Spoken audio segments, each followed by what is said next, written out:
lead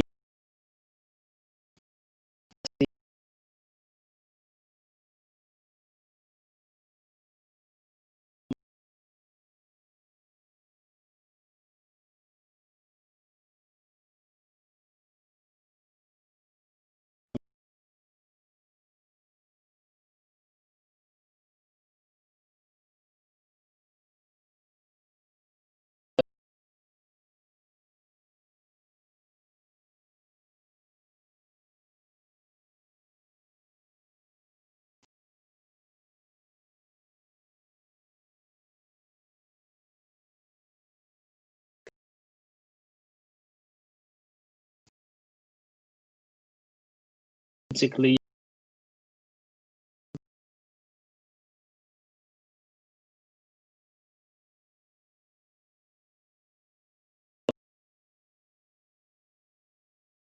has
principle you could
within that, cd to the build directory, and then you cmake referencing back one step. Now, my personal recommendation is actually use something called use cmake and not cmake by itself. At least the very first time you build it, so that you'll have so that you can see what all of the configuration options are in a nice little GUI, and you can see what the system is currently finding if you have cmake do its own configure. What tends to happen is that it has a hard time finding CUDA. For whatever reason, the GROMACS cmake on a very, very simple cluster, I can make where CUDA is installed exactly where you expect it to be, it works fine. But on any HPC resource that I've used in the past, CUDA, for some reason, cmake from GROMACS, the GROMACS cmake script will never find CUDA, or it will find some obscure old version that came with that machine. So I always recommend using ccmake the first time you build GROMACS, just to make sure that cmake, when you run configure inside ccmake, it's actually finding the right libraries. And then after that, make J8 install is fine. And then make check helps you is to run regression tests. And we'll talk about that in a second. I want to also stress this make J8, it's kind of arbitrary. If you have more if you have more available to run with the J, it's fine. Yeah, it's just, J8's a nice number to use, but it doesn't have to be J8. You can put whatever you want there. All right. Installation. So things you actually need to know about when you build with GROMACS. And these are the few that you really, really want to be careful that you keep an eye on. Build testing. If you want to run the reg tests, and you do, if you want to make sure that everything is built properly, make sure you include dbuild testing. Set that to on as one of the cmake flags. You also need to set regression tests on download equal on also if you want GROMACS to go and grab the regression tests yourself. Now, if for some reason you can't go out into the web and grab it, those should be available. Those need to be made available somehow to you. Either have them when you build, have them download prior, or need to be provided.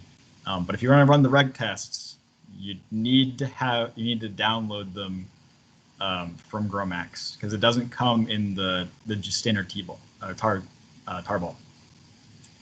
And there's some detailed instructions on how to actually run the reg tests. I won't go through those in a whole lot of detail. But the thing to be careful about is if you don't use regression tests _download on, you have to make sure that cmake actually finds the right libraries and headers that also includes a path for the regression tests. And cmake, again, doesn't always find it properly. So you may have to manually put that in. So when building regression tests using the cmake, or building it so you can, building GROMACS with the ability to do regression tests on it with all the stuff set up for you, make sure you actually go look for that. So the other one is DGMX GPU. If you're going to use GPUs for your acceleration, you need to make sure that's on. DGMX MPI, you want to make sure that that's on if you're going to use multiple nodes. If you want to run GROMACS over multiple nodes, by default, GROMACS will try to install thread MPI, which doesn't do you any good if you actually want to run over multiple nodes.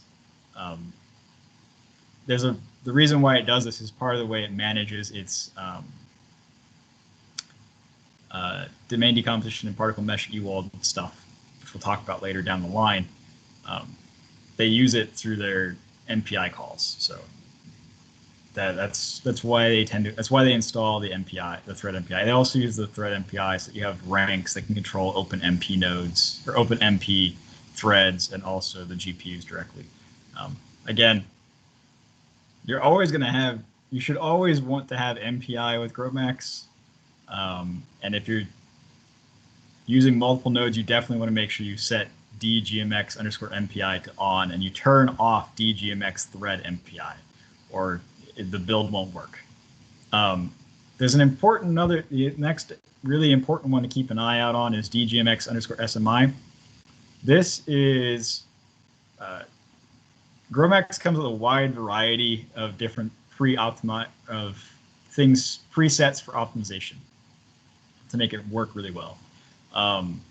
So you need to make sure you pick the right architecture. And like what I mean by that is they'll give you options for like SSE 4.1, AVX 256 underscore 128, IBM Power 9.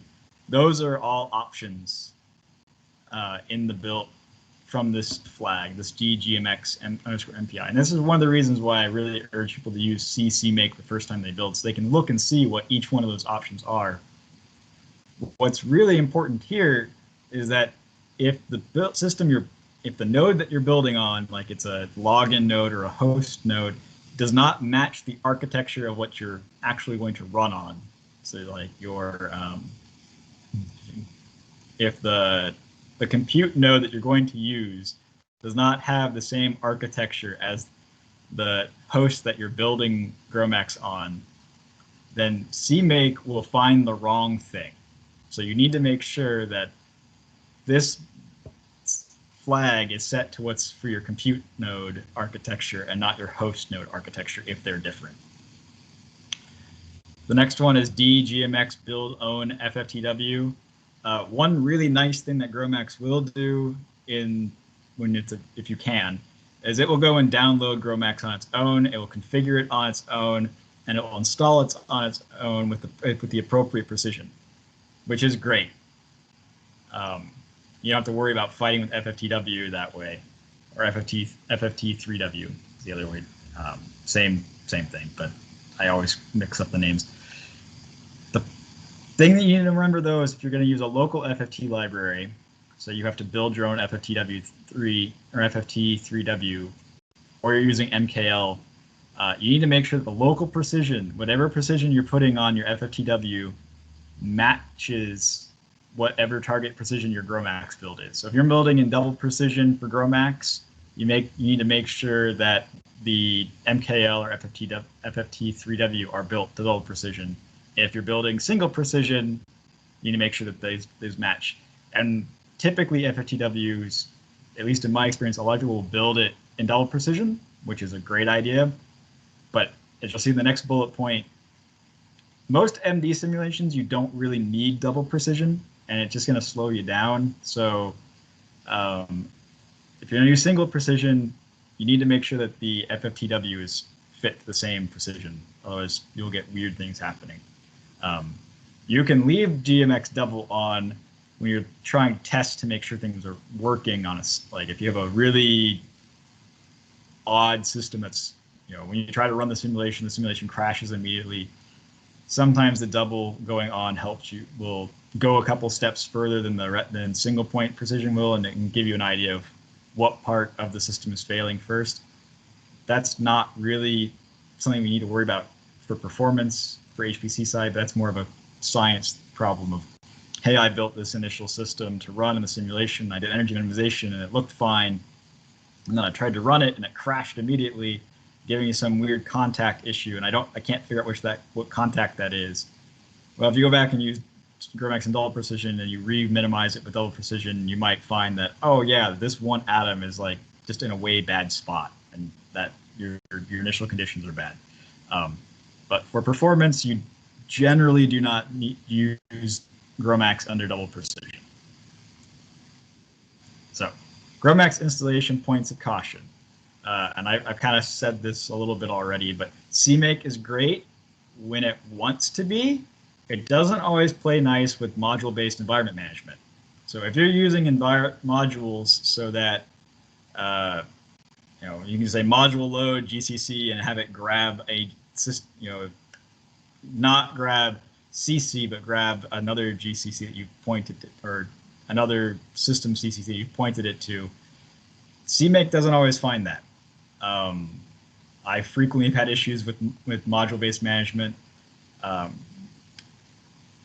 I don't know, it's just a frustrating little thing that happens. One thing that's nice though is if you have the modules and you load them and then you find the path, you can always copy and paste the path directly into the cmake flag. And again, to find out what those cmake flags are, if you're having issues like it's when it's building and when it's configuring, you're seeing, oh, it's grabbing the wrong one. You can go to you can do cmake and see which flags you need to change also. I forget that one. I think it's like dcmake _ GCC or something like that. I always have to go look it up every time. Another thing, if you have trouble building or you've built and then you want to start playing with it, try to see if you can get some more performance out of how you build it, make sure you clean the cache with cmake. I've watched people say, oh, I built the same thing, and then find out that no, they were using the old cache and there was it was just making the same thing over and over again, because they didn't think that, like, oh yeah, I have to clear the cache when I do a rake. You make sure you are always doing a clean build for cmake when you're doing cmake. Always make sure you make a new build directory or delete the old cmake files, .txt file or whatever that one is. Just make sure that you always are using something clean if you're doing a fresh build. Some other specific advice, more specific GROMACS advice: stick to the GNU compilers.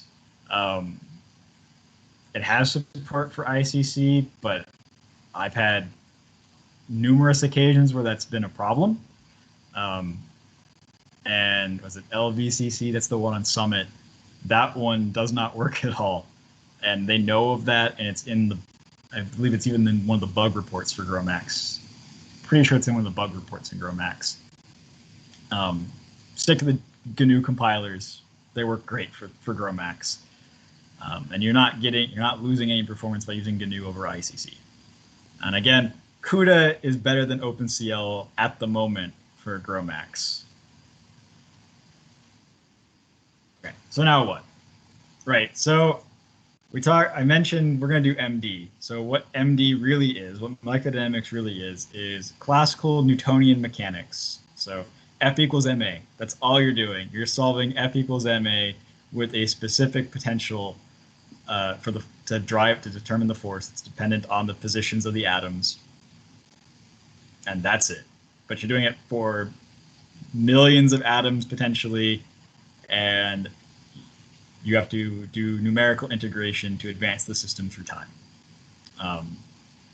This is great. I mean, the nice thing with it is, because of how fast GROMACS is, and there are other MD engines that do as well, but for GROMACS specifically, it's going to permit you to do systems of hundreds to millions of atoms, and you could do anything from a biocomposite to a membrane to a protein to just a very complex liquid.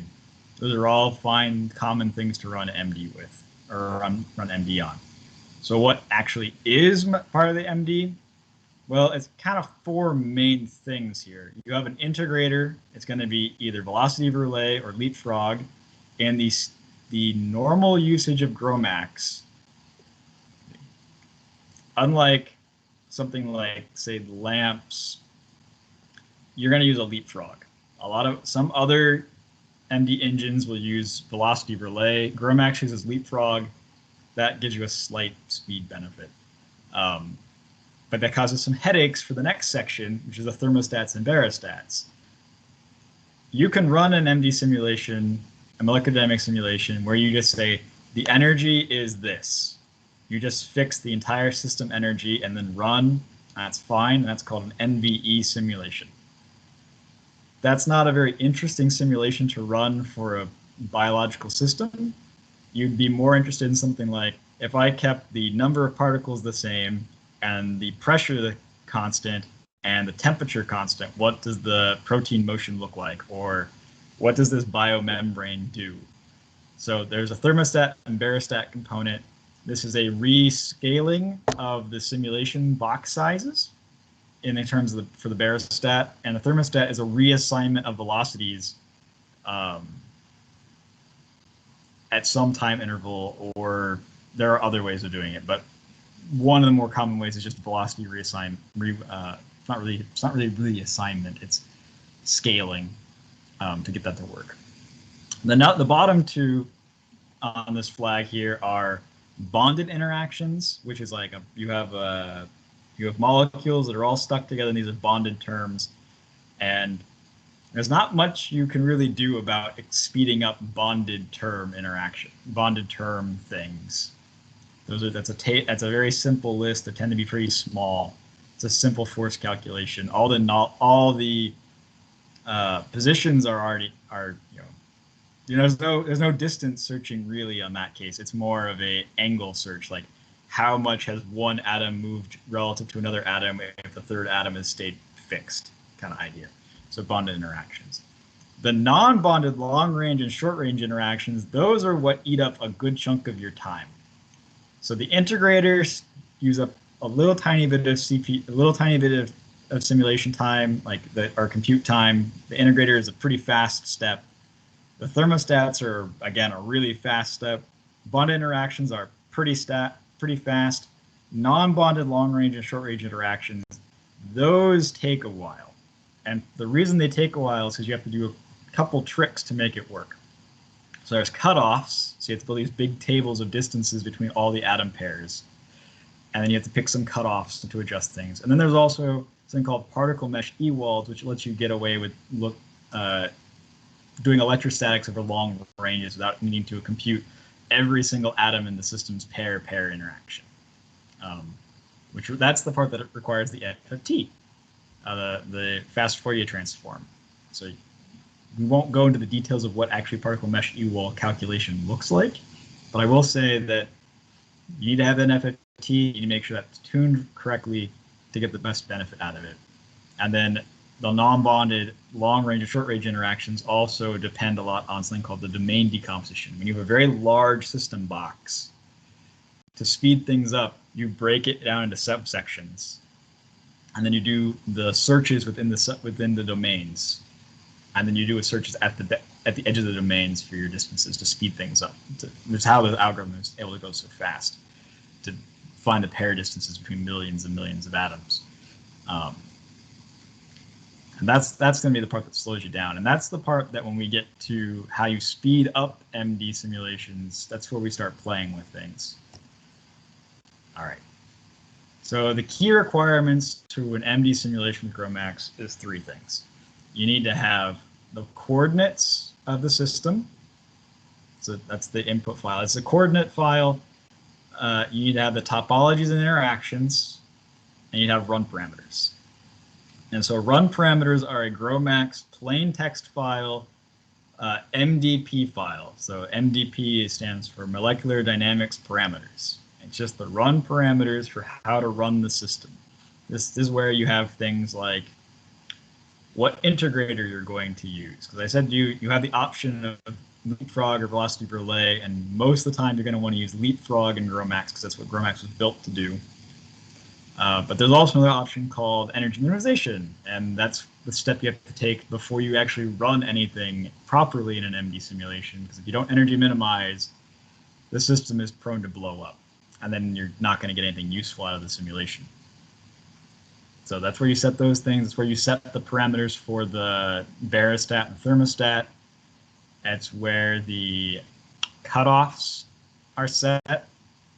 And it's where the saving frequency of the trajectory is set. So when you run a simulation, every so often you will save what the coordinates look like for all the atoms again. You'll save all the atomic positions, and in principle, you can also save all the velocities and all of the forces on all of those atoms at that moment in time, or at that time step. And you'll do this periodically. You'll save it, and you'll make something called you'll make a trajectory, and there are other software you can make videos and things out of it. The atomic coordinates, GROMACS supports a variety of different input coordinate types, but really the two that you would see most often are PDB, which is the protein data bank file, or a GRO file, which is a GROMACS coordinate file. Both these are plain text files. They're fixed format. They're fixed formatted plain text files. So the number of spaces you have between columns is actually very important, or they will not work. They'll give you garbage. But luckily, PDBs are you can grab PDBs that are already preset to the proper format from the protein data bank, or they can be generated by some other program and provided to GROMACS. And those would be something the simulator wouldn't need. Someone else will have, be provided to somebody who simulates. And then the system topology and interaction potentials. So in order for the system in order for the atoms to move, they need to know what the forces are between all of them. And for them to know what the forces are between all of them, they need to know what the interaction potential is. You need to be able to say, if atom A and atom B are 0.1 nanometer apart, this is the force they should experience upon each other. And if atom C is over here, and it's 5 angstroms apart from the two of these, so 0.5 nanometers away from these two, this is the force it should feel from these two atoms, from atom A onto C and B onto C, and what the net force is. So that's what the interaction potential part is. This whole topology thing is that PDB and GRO files do not have the bond list. They don't have the bond table. They can't tell you that atom A is connected to atom B, which is connected to atom C to atom D in a molecule. It only has the coordinates. It can't tell you what the bonds actually are.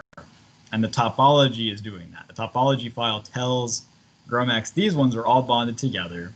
You have to treat them a little bit differently than you would with the non-bonded ones, because there's something called a 1-4 exclusion. So things that are within 4 neighbors, those get excluded from the non-bonded search. So that's why you have to have the topology file. Okay, so the GROMACS MD workflow. The general way that you do it, you do molecular dynamics in GROMACS. You have system preparation, production, and analysis. And in the system preparation, you're going to generate the initial coordinates in the proper format, and then you're going to relax the initial coordinates and then prepare it for production. And what I mean by relax, this is 2 steps. There's a energy minimization step, which is going to take whatever coordinates you originally had, and they're going to run a very simple, all right, I'm going to move this one atom a little bit. Does that make the potential energy lower or higher? It's lower. Okay, good. Now move the next one over until you get until you reach some target threshold for your potential energy and the force what the force would be between atoms. That's an important step. So if you don't do that, you might not actually be simulating anything real. Or, worst case, you'll simulate something that looks real for a while, and then all of a sudden you'll have a bunch of the simulation will crash with some error about either a links warning, which is a term related to some bond rotating too much, or an atom that's supposed to be bonded bending, going too far away or oscillating too quickly. So those are all bad things. You don't want that to happen.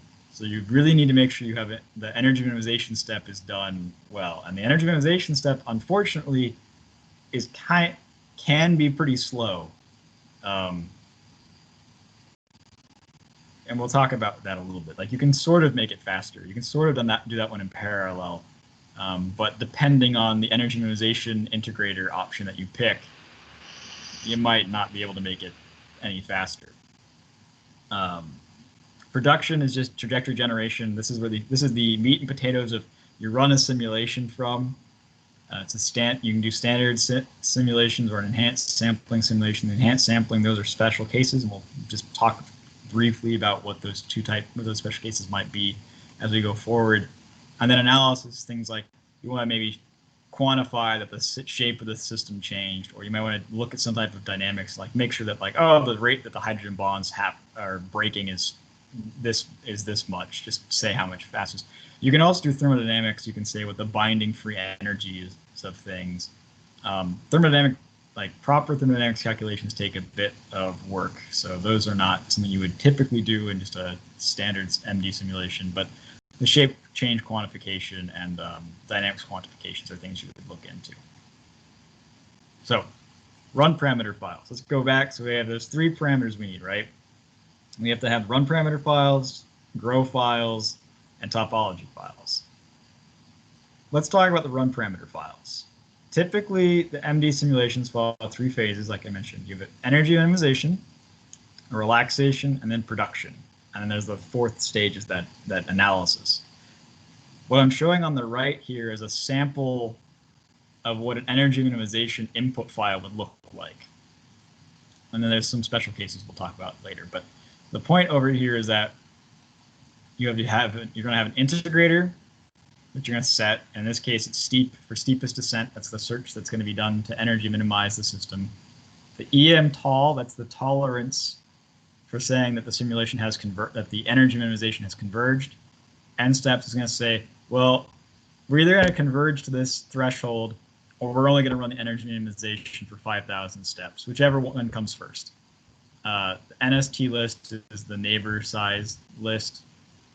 Don't mess with that. GROMACS will figure that out. You can just put down like 10 or 20 and it's probably fine. GROMACS will adjust it as it needs with the newest versions of it. Now the relay scheme is necessary now if you want to use GPUs. R list and cut is a neighborhood list cutoff. VDW type, VDW modifier, VDW switch. Those are all short range interaction calculation terms. Using force switches you should use force switch and you should use a cutoff.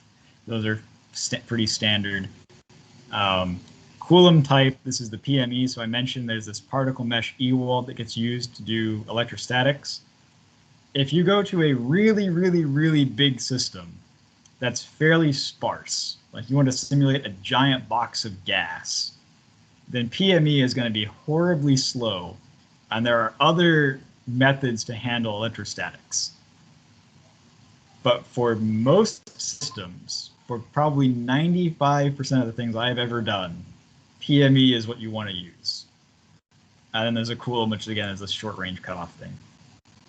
Constraints, I didn't talk about constraints before, but one thing that is typically done so that you can get away with using a larger time step, a larger integration step, is using constraints. What constraints do is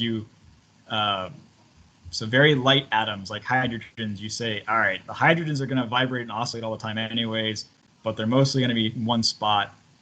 I'm just going to say the hydrogens don't move that much. I'm going to constrain it so that they can't oscillate, and that'll mean that I can use a bigger time step because now I don't have to save frames for every single motion going up and down for this very fast hydrogen bond motion. And links is just the algorithm that you can use for it. There's another option to settle, but links is typical. Okay, so standard run parameter file.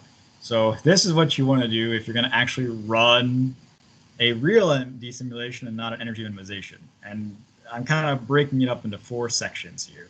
You have an output and integration options. There's define. Define is kind of a special case. Define is related to if you have something special in your topology file you want to turn on or off, then you use the define to do that.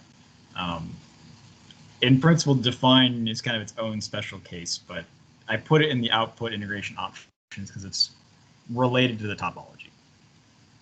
The integrator MD is just the leapfrog integrator.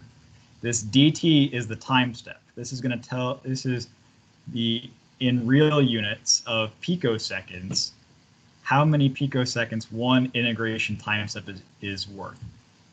This is 1 femtosecond. N steps is the number of integration steps you're going to do. NST-AXTC out is how often you're going to make an XTC file. That's another trajectory file type. NST-V out is the velocity. It's how often you're going to output the velocity. NST-F out is how often you want to output the forces. NST calc energy is how often you want to calculate the energy.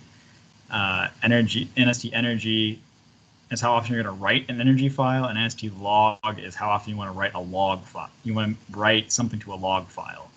And we'll talk about what those files are when we get to the running, what the running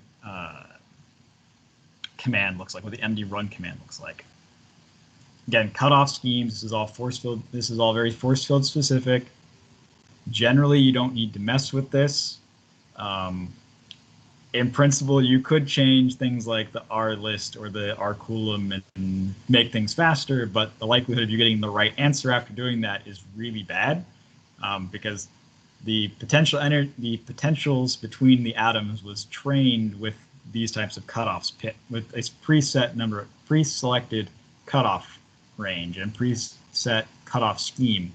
So buyer beware if you change anything in there. You might get high speed, but your simulations will probably be wrong. You'll probably get garbage.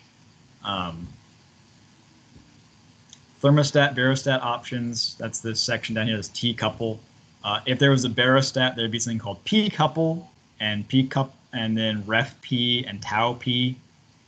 Right here, this is an NVT simulation. This is a constant number of atoms, a constant volume, and a constant temperature. There's a variety of different T-couple options. Nuse-Hoover and Berenstain and V-rescale are common ones. There's another one that's an Anderson. Nuse-Hoover is accepted as kind of like one of the best ones to use, but it's a little bit slow. Also has the issue of when you use Leapfrog, you can't use the proper extension of Nuse-Hoover, which is Nuse-Hoover chains. So you you have to be very careful with how you set this tau T business with Nuse-Hoover in order to get the right answer out with good performance at the same time. Another option is using something called V-rescale. It's also called the Bussy canonical thermostat. That one works really well. Both of them are fine. Bussy, like again, it's a minute little difference in speeds. It's not important. It's not really an important thing. At the bottom, and then the last part is this initialization of velocities. When you run a simulation the very first time, it has no velocities defined. You have to define the velocities. Otherwise, the atoms, they will move, but it will take a couple steps for the thermostat to kick in and then randomize the velocities or rescale the velocities to get things going. It's best in the relaxation stage of a simulation to turn on velocities, but then in a production stage to read the previous frames from the relaxation simulation to get those velocities and just continue. That's kind of the accepted thing. And then this ref chord scaling, you don't really want to mess with it. You just leave it alone. All right. So how do you get to this step? How do you get from those MDP files to actually running something? There's still a number of steps you have to go through. I did say you have to do some setup. Well, there's a number of utilities. These all would have GMX in front of them, or GMX_MPI, depending on if you built it with GROMACS or you built GROMACS with MPI or not. You should have GROMACS with MPI. It's the most performant. Some people don't use it, or there are special cases where you don't want to do it. So GMX, PDB to GMX, that command will take a PDB file and convert it to a GRO file, and it will generate a topology. So in principle, you're most of the way there now. Edit conf will define the box. So if you do PDB to GMX, it doesn't know how big of a box should be around whatever your protein or whatever your entry was, whatever your initial coordinates of your system were in the PDB, or if you gave it a GRO file, you could do a GRO file also, just try to fix something. It doesn't know what the boundary is. It doesn't know how to say, oh, you've gone so far, now you need to loop back in a periodic boundary, or you've gone so far, that's the hard wall. It doesn't know where those walls are. So edit conf it lets you define the box size. It also lets you recenter things so that you're not the system that you're interested in is not, say you have a protein in a box of water.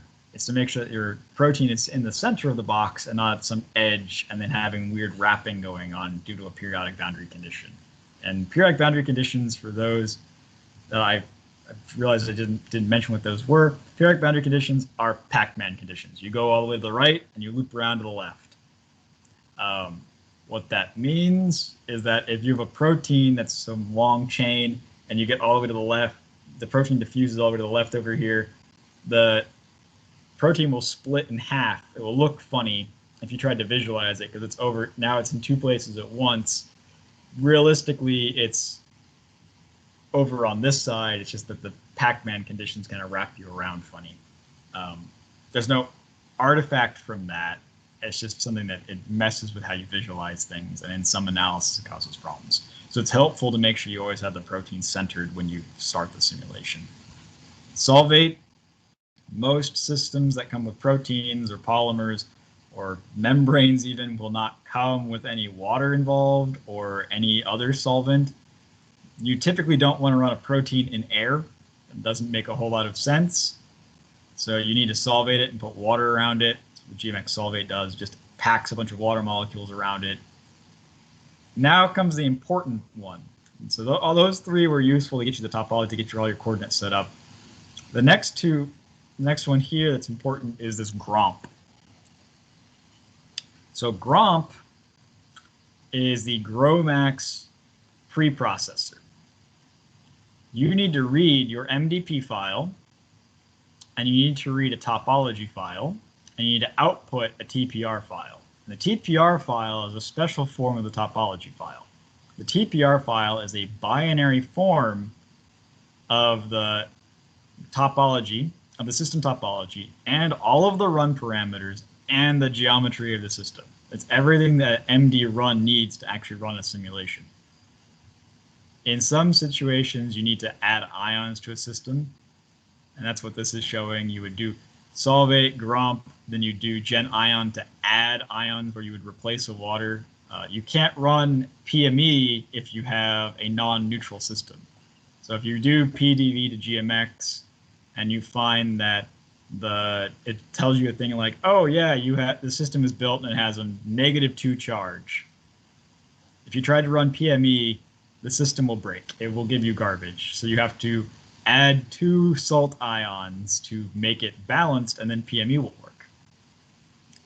So that's what this Gen Ion business is.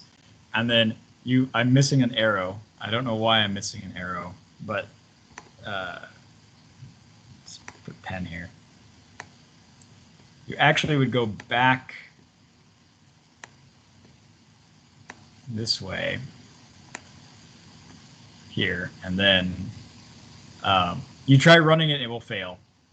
And if it does fail, that's good. That means that you had that this add ion business was broken. So instead of you go back, now that you have the ion fixed, you've added an ion, you've changed your topology, so you have the ion included in the topology file, and then you'd go back down here. So I'm sorry, I deleted an arrow earlier today and I forgot to put it back in, it looks like. My apologies. Okay, so great, got all that done. That's the energy. You do that. You then would run an energy minimization. So the same GROMP thing, energy minimize, and then you GROMP it again and run in a simulation that's shorter to relax it, and that would be one with a smaller time step or with restraints, which we're not going to talk about that part because you don't really need to. Just a smaller time step for a short period of time will tend to work most times, and then after that you'll do production. All right, so how do you actually run something in GROMACS? How do you run MD? How do you build an MD trajectory? So there's 2 ways to do it. There's this generic MD simulation, which is GMX_MPI or GMX MD, or just GMX, depending if you had installed MPI or not. MD run. So MD run is the actual simulation engine. It's going to take in a TPR.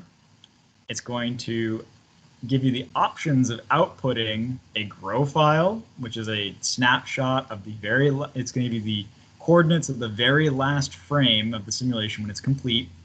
The energy file, which is a binary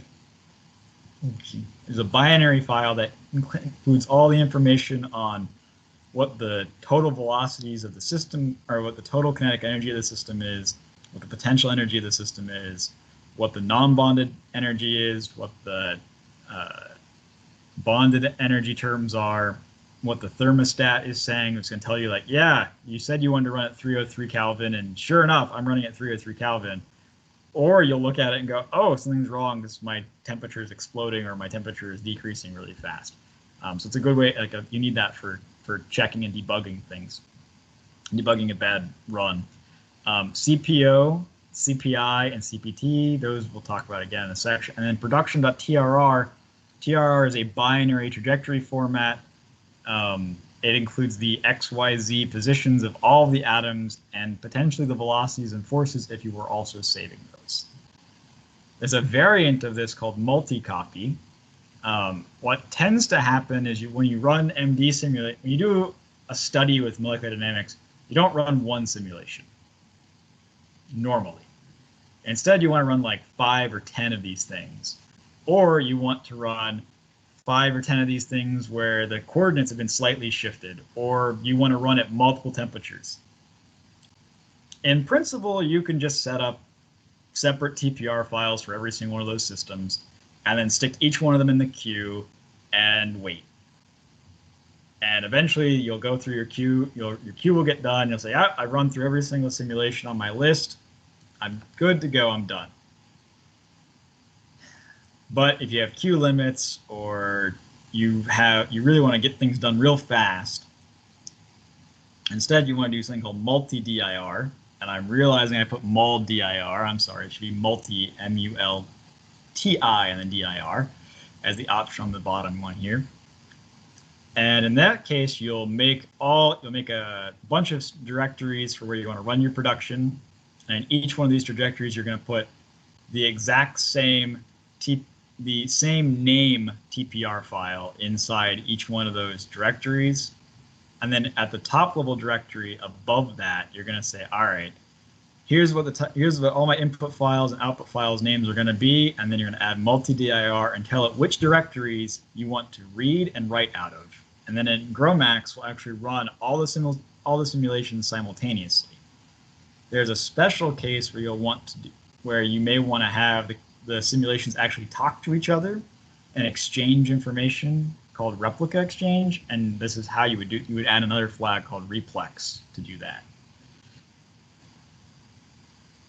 There we go. So yeah, I already kind of talked through this a little bit. Just kind of this is more of a reference state for people that want to go back to the slides, but S is the system input file, it's the binary TPR. O is the output file, it's really the trajectory. CPO, CPI, CPT, these are checkpoint files.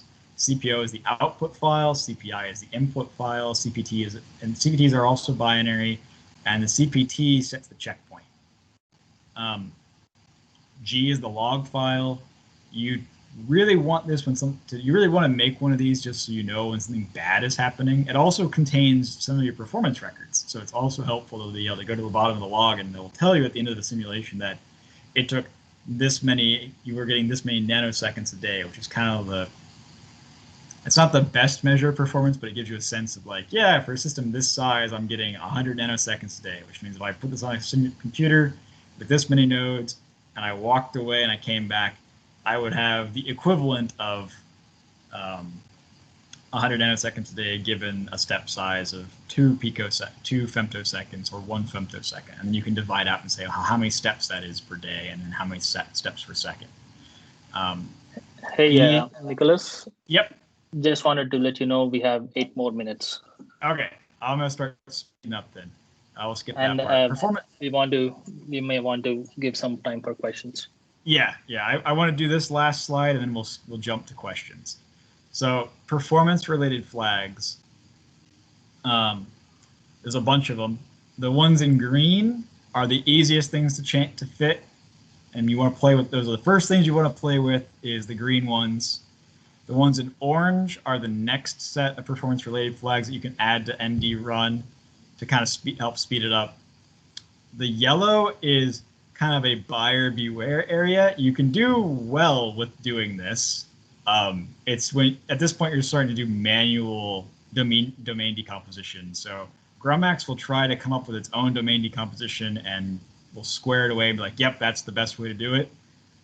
It's not always perfect, and you can squeeze a bit more performance out by changing these, changing DD or DD order a bit, and then the GPU ID and GPU tasks. If you start fiddling with these things, you're going to have to start potentially changing the GPU ID and GPU task assignments as well, especially if you have different, you just have to be careful with those. And the red is pin offset, and pin stride. Yes, you should use it, but you should use it with great caution. And if you read the GROMACS manual, you'll find out why. And I don't want to spend too much more time on that one, but that one's a big caution. Go look up your GROMACS manual before you do anything with it. Write. You don't have to write that often. Jump there. Skip these two. So there's two special cases. We'll skip those. Analysis, getting something out of it. All right. Troubleshooting crashes is kind of the last thing I wanted to say really fast so we have questions. There's two ways to crash. You have an unstable MD system. This is a protein or a molecule you put in the simulation that's just not behaving right, and it will crash the whole system. You need to check that the thermostat and barostat are not having fluctuations. You should check that it's been properly minimized. You should potentially reduce the integration step just so you can figure out what's going on. You may have just had a bad luck with a seed. And sometimes changing the time step and running it for a few steps and then starting over with the regular time step will fix it. A lot of times that's not the case, but that sometimes does happen. Hardware failure, and file corruption. You may want to consider doing things like no append. GROMACS, if you're doing multi-DIR runs and you have a hardware failure, is prone to not being able to be restarted easily. What will happen is some of the replicates will stop, but some of the copies will be on step 100,001, the others will be at 100,000, and GROMACS will not let you start a multi-DIR run if they're offset by 1 or offset by some other number. So using no append is useful because you can then go back to the last common frame and start over from there. And checkpoint often. Make sure you're always using your checkpoints. Where to go to help? Well, this list. And with that, Q&A. Sorry about that. Hopefully we have Thank you so much, Nicholas. That was awesome. So we have one question in the chat. The question is, with links, can we use a time step of 2? Yeah, with links you can get away with a with 2 femto or with a 2 femtosecond time step. You can do 4. But be warned, you may end up with a lot of crashing because the links may have some weird stuff that's going on. So I just saw another one pop up in the chat because I have it open. Sample files for runs. If you do the MD tutorial webpage, it's mdtutorials.org, I think, from Justin Moonmuckle. He has a web page of just GROMACS tutorials, and there's like 6 of them, 6 or 7 tutorials. Tutorials 1 and tutorials 3. 1 is a standard MD, and 3 is a special case MD called umbrella sampling, which is about pulling. Both of those are great places to grab sample input files. .com. Thank you. The other way to get an input file is to go. That's also usable. Is you can use something called the charm. You can go to charm-GUI, CHRAMM-GUI.org, and you can do an input generator, and it will make a GROMACS input file for whatever protein system you put in, or just a box of water. Do I typically compile with HW lock off? I do typically compile with it off. I personally have not seen differences. But it could be used otherwise. Other visualization tools other than VMD. Yeah, you can use. So besides VMD, there's PyMol. I don't tend to use that. Other people do. VMD is nice because it has built-in. It can read GRO files just fine, so you don't have to convert to PDB. I think Avogadro will read a GRO file, and I think is it Chimera? I think Chimera is the other one. That'll visualize. GROMACS used to recommend RASMOL, RASMOL. That's a pretty easy one to download. It doesn't have as many chips. It can't do as much stuff as VMD, but it's a useful one if you just want to quickly visualize your trajectory. There's a good SPAC recipe available. Not that I know of. I don't know of a good SPAC recipe. Sorry. There might be one, but I'm not aware of it.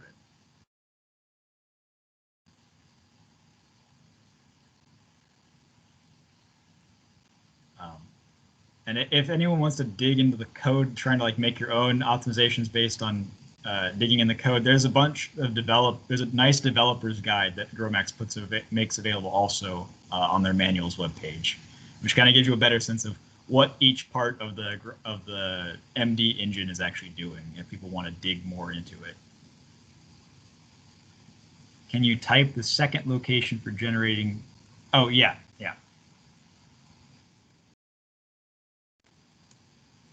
Charmgui.org is another good one.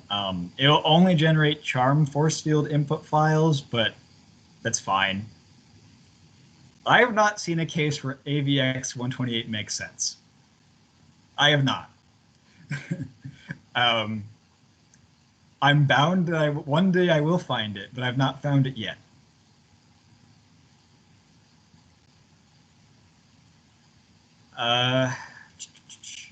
I would stick to explicit solvents. Implicit solvents in GROMACS, I have not seen anyone actually use those for a good couple of years now, and I don't know how well the support is for it anymore. And I do know the accuracy is pretty poor with implicit solvents.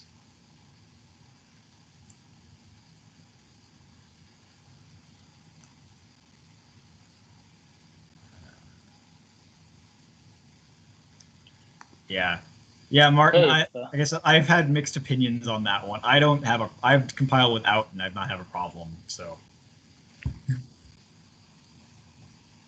think we have run out of questions and time as well at yes. the same time. Thank you so much, Nicholas. I'm sure the teams will have more questions along the way, and we can take them. Yep, I will happily answer questions. We have one more question. If you want to take the last one was, will any new molecules be introduced for topology files not already available? No. No. I'm not gonna. No small molecules will be involved that require topology building because that's just a headache.